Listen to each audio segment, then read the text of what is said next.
అనగనగా అది సత్యయుగంలోని సమయం. భూమిపై ఒక మహాసంకల్పం జన్మించింది.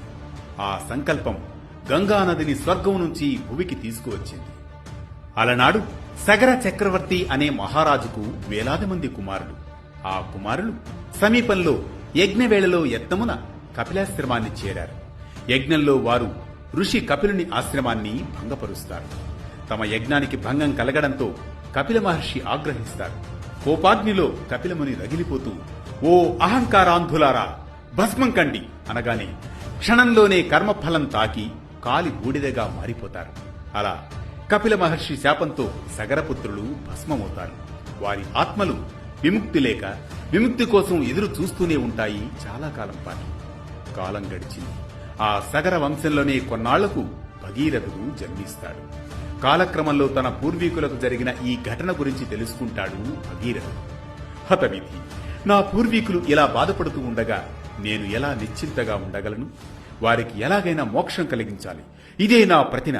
వారి మోక్షమే నా తక్షణ కర్తవ్యం అంటూ భగీరథుడు తన రాజ్యాన్ని వదిలి అరణ్యంలోకి వెళ్లి ఘోర తపస్సు ప్రారంభించడానికి దృఢ సంకల్పంతో ముందడుగు వేశాడు. రాజ్య సుఖాలు, వైభవాలు అన్నీ త్యజిస్తాడు. తన హృదయంలో ఒకే లక్ష్యంతో అరణ్యానికి చేరుకుంటాడు. అరణ్యంలో గాలిని ఆహారంగా, నేలనే సెయ్యగా, వర్షం, గాలి, ఎండల్ని సహిస్తూ ఘోర తపస్సులో లీనమైపోతాడు భగీరథుడు. కాలం గడిచింది. రోజులు నెలలయ్యాయి. నెలలు సంవత్సరాలయ్యాయి. అయినా భగీరథుని సంకల్పం ఏమాత్రం సడలలేదు, కదలలేదు. భగీరథుని భక్తి, పట్టుదల, తపస్సు తీవ్రతతో 3 లోకాలు స్తంభించిపోయాయి. సమస్త దేవతలు తల్లడిల్లిపోయారు. చివరకు అతని తపస్సుకు ప్రసన్నుడైన బ్రహ్మదేవుడు దివ్య కాంతితో ప్రత్యక్షమయ్యాడు భగీరథుని ముందు. భగీరథ, నీ అచంచల భక్తి నన్ను సంతుష్టిని చేసింది. నీ తపస్సు ఫలించింది.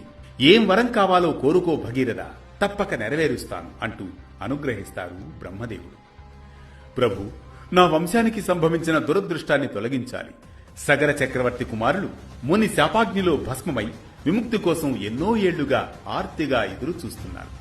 వారికి శాంతి కలిగించే శక్తి గంగా జలాలకే ఉంది. అందుకే ఆ పవిత్ర గంగను భూలోకానికి అవతరింపజేయండి. ఆమె ప్రవాహం నా పూర్వీకుల భస్మాన్ని స్పృశిస్తే వారికి మోక్షం లభిస్తుంది. వారి ఆత్మలు శాంతిని పొందుతాయి. ప్రభు, ఇది నా కోరిక మాత్రమే కాదు, నా కర్తవ్యం కూడా. నా జీవితం అంతా ఈ ధర్మ సాధనకే అంకితం చేశాను. దయచేసి గంగాదేవిని భూమికి పంపించి నా వంశాన్ని విముక్తి మార్గంలో నడిపించండి అని భక్తిపూర్వకంగా విన్నవిస్తాడు భగీరథుడు. ఆ విన్నపాన్ని ఆలకించిన బ్రహ్మదేవుడు క్షణం గంభీరంగా మౌనం వహిస్తాడు. లోకాల సమతుల్యత, గంగాదేవి మహత్తు, భూమి సామర్థ్యం అన్నింటినీ పరిశీలించాడు. బ్రహ్మదేవుడు శాంతి స్వరంతో, భగీరథ, నీ కోరిక ధర్మ సంబంధమైనదే. నీ తపస్సు అపారమైనది. గంగాదేవిని భూలోకానికి పంపుట నాకు సాధ్యమే. కాని లోకాల సమతుల్యత, గంగాదేవి మహత్తు, భూమి సామర్థ్యం అన్నింటినీ ఒక్కసారి గమనించినట్లయితే గంగా ప్రవాహం సాధారణమైనది కాదు నాయన. అది దివ్యశక్తి, అపార వేగంతో కూడుకున్నది. ఆ ఉద్ధృత ధార భూమిపై పడితే భూమి తట్టుకోలేక చీలిపోతుంది, తల్లడిల్లిపోతుంది. అందుకే ఈ కార్యం పూర్తి కావాలంటే మరో దైవ సహాయం అవసరం. వారే ఆ పరమశివుడు. ఆ సర్వేశ్వరుడు మాత్రమే గంగా ప్రవాహాన్ని ఆపగలడు, నియంత్రించగలడు. అందువల్ల నీవు శివుణ్ణి ప్రసన్నం చేసుకోవడం జరగాలి. అప్పుడు మాత్రమే ఆ పరమేశ్వరుడు తన జటాజూటంలో గంగను ఆపి నియంత్రించి మృదువుగా భూమిపైకి ప్రవాహాన్ని తిన్నగా విడుదలయ్యేలా చేయగలడు. అలా అప్పుడు మాత్రమే నీ సంకల్పం సఫలమవుతుంది. నీ పూర్వీకులకు తప్పక మోక్షం లభిస్తుంది అంటూ చెబుతాడు బ్రహ్మదేవుడు. అప్పటికీ భగీరథుడు పట్టు వదలలేదు. సంకల్పమే శ్వాసగా మళ్లీ తన తపోమార్గాన్ని ఆశ్రయించాడు.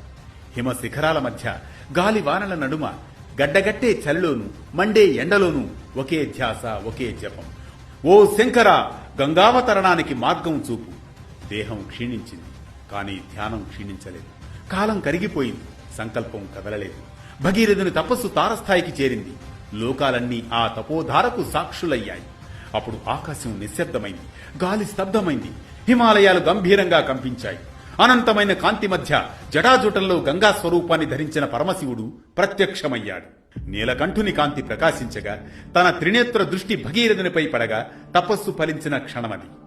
భగీరథ, నీ భక్తి అచంచలమైనది, నీ తపస్సు అఖండమైనది, లోకాల మేలు కోసం చేసిన నీ ప్రయత్నం నన్ను కదిలించి వేసింది అని ఆ పరమేశ్వరుడు అనగానే భగీరథుడు వినమ్రంగా ఆ పరమేశ్వరుడికి నమస్కరించి నిలిచాడు. కళ్లల్లో ఆనంద బాష్పాలు, హృదయంలో పరమశాంతి. అది భక్తి గెలిచిన క్షణం, దైవం దిగివచ్చిన వైనం. భగీరథ, నీ భక్తి నన్ను కదిలించింది. గంగను నా జటాజూటాల్లో ఆపి నెమ్మదిగా భూమిపైకి ప్రవహించేలా చేస్తాను అంటూ అనుగ్రహిస్తాడు ఆ పరమేశ్వరుడు. అలా ఒక దివ్య క్షణం ఆవిర్భవించింది. ఆకాశం నుంచి గంగాదేవి ఉద్ధృతంగా దిగివచ్చింది. కాని శివుడు చిరునవ్వుతో ఆమెను తన జటాజూటాల్లో బంధించాడు. గంగాదేవి అక్కడే చిక్కుకుపోయింది. ప్రభు, నా గర్వాన్ని క్షమించండి, నన్ను విడుదల చేయండి అని గంగ శివుని ప్రార్థించగానే శివుడు సంతోషిస్తాడు. తన జటాజూటం నుంచి గంగను మృదువుగా విడుదల చేస్తాడు. ఆమె ప్రవాహం ఇప్పుడు శాంతంగా భూమిపైకి ప్రవహించడం ప్రారంభించింది. భగీరథుడు ముందుకు నడుస్తూ గంగను తన పూర్వీకుల వద్దకు తీసుకువెళ్లాడు. ఆమె జలాలు భస్మాన్ని తాకగానే వారికి మోక్షం లభించింది. భగీరథుని తపస్సు ఫలించింది. ఆ రోజు నుంచి గంగానది భాగీరథిగా ప్రసిద్ధి చెందింది.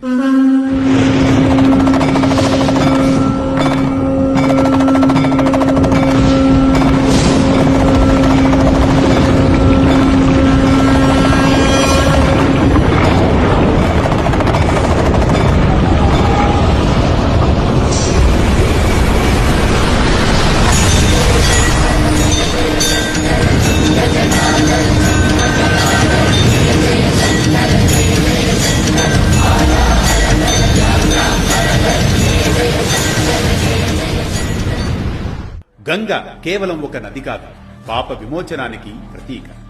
చార్ధామ్ యాత్రలో గంగోత్రి అత్యంత కీలకమైన స్థానం కలిగినది. గంగోత్రి గంగామాత ఆవిర్భావానికి ప్రతీక. గంగోత్రి వద్దే గంగ భూమిపై ప్రవహించడం ప్రారంభించిందని పురాణాలు చెబుతున్నాయి. అందుకే దీనిని భాగీరథి జన్మస్థలంగా కూడా భావిస్తారు. గంగలో స్నానం చేస్తే పాపాలు నశిస్తాయని నమ్మకం. అందుకే చార్ధామ్ యాత్రలో గంగోత్రి దర్శనం ఆత్మశుద్ధికి అడుగుగా భావిస్తారు. హిమాలయాల్లో అనేక మంది మహర్షులు తపస్సు చేసిన ప్రదేశం గంగోత్రి. ఆధ్యాత్మిక శక్తి అక్కడి వాతావరణంలోనే నిండి ఉంది. చార్ధామ్ యాత్రలో యమునోత్రి తర్వాత గంగోత్రికి వెళతారు. ఇది భక్తుని యాత్రలో భయం నుంచి పవిత్రత వైపు మార్పును సూచించేదే గంగోత్రి. ఇది చార్ధామ్ యాత్రలో గంగోత్రి ఆవిర్భావం, ప్రాభవం, పాప విమోచనానికి పవిత్ర స్థానం. ఈ కథనం మనకిచ్చే సామాజిక సందేశం ఒక్కటే: పరహితం పదమై సాగితే జీవితం పవిత్రమవుతుందని, పట్టుదల పునాది అయితే అసాధ్యం సైతం సాధ్యమవుతుందని, అహంకారం అగ్నిలా అన్నింటినీ భస్మం చేస్తుందని, వినమ్రత గంగలా మనసును మోక్ష మార్గంలో నడిపిస్తుందని. ఇలా ప్రతి ఉదయం ఓ పురాణ కథనం, సూటిగా స్ఫూర్తిమంతంగా సామాజిక సందేశంగా, ధర్మం చెప్పే కథల సవ్వడి, జ్ఞానం చెలరేగే కథన ఒరవడి, ప్రతి ఉషోదయానికి ఊరటనిచ్చే ఊసులై, మనసుకు మాధుర్యమిచ్చే మాటలై, అనగనగా అంటూ మళ్లీ రేపు పలకరిస్తుంది మీ వేటు న్యూస్.